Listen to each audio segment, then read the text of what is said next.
Hi guys, in this video I'll show you how to export as MP4 in DaVinci Resolve. First of all, open the DaVinci app on your PC and make sure it is updated to the latest version available. After that, open a recent project or just create a new one. Now your editing timeline will be displayed. You can see that I am currently in the editing section. In order to export videos, you would need to go to the export section. For that, click on the delivery tab at the bottom, and you can see that the export tab is present at the left side of your screen.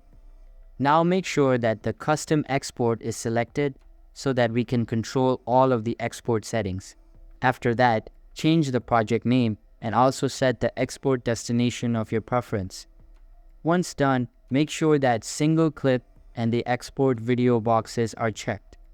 Now, change the format to MP4 and leave everything as it is.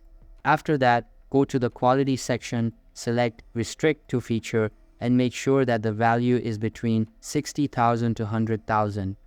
Once you are done with that, select Add to Render Queue, and then click on the Render All button to start the exporting.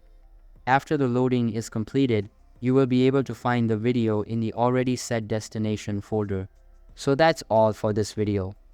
If this video was helpful, don't forget to subscribe and hit the like button. Thanks.